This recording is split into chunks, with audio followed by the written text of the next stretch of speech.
nkuko mubibona turi indani muri Bantu Boy turi kumwe n'umwe mu baririmbyi bagize management ya canke label ya Bantu Boy ni Double J. Double J bitumeze gute?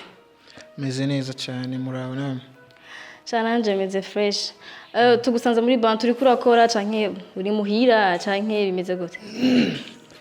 Ndiko ndakora ni ku kazi naraye ndakora no sindata.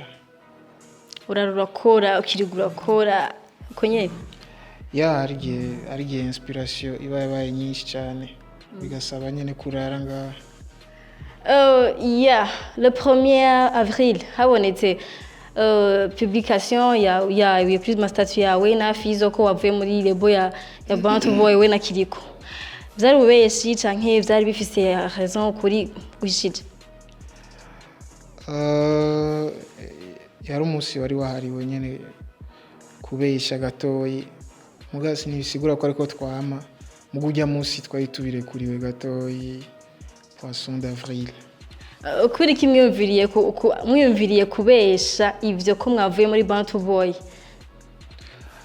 Bon ni ibintu nyene vyaje juste nyene uko nyene turabikora nyene kubera twabonye ataco vyonone. Ikintu kibi ni hajyubesha ngo wagwaye canke ngo ari umuntu yapfuye umva ivyo twabonye ata muntu vyobabaza cyane kubera ubuzima bwo bandanye. Ya ariko nibaza ko mwabonye ama feedback hari abantu bamwe bagiye canke abandi bababaye umva ko mubabaye bisa nkaho ubabwira ngo ati nk'ubudabongo aragwaye araremvye umva ko wari shukiwe n'ikintu kitari ciza. Ego mwavyakiriye gute mubatse ko ama feedback y'abantu? Cyambere na mbere kuri kote imwe uravyakira neza kundi ko tukavyakira nabi kubera ucubona réellement abagukunda baribo ucubona abakwifuriza iterambere baribo urabona nyine ngene abantu batandukanye bareagisa bumvise ikintu nk'ico urumva byatweretse abantu baturi hafi n'abandi nyene batwifuriza nabi urumva byaraduhaye n'ikiwe. Ide yo kugira ngo mu publier bijya bintu yavuye iwawe canke yavuye kwa Fizo? No nta numwe yavuye kumva mwavyumviriye rimwe muca mu bipostingira rimwe? No umwe yaratangura araposta ama undi aca bisamira aho nyene umva niko vyagenze. Voilà nawe nshaka kumenya uwatangiye guposta ni inde entre wewe na Fizo?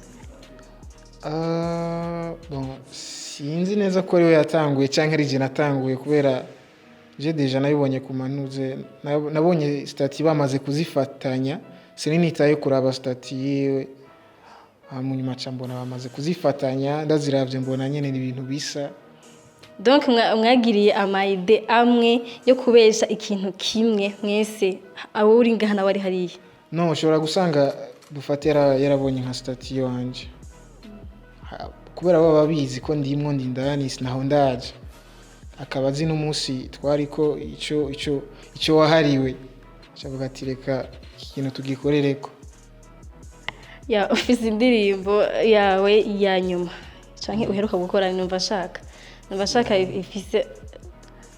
indirimbo yawe ifise amashusho meza. Bon ego harimwo abantu benshi muri Bantu Boy ariko harimwo umukobwa mwiza.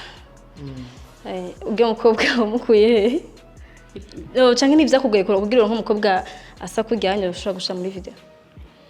Ya biragoye nga mu Burundi nyene biragoye cyane kubera si bose usanga babitahura.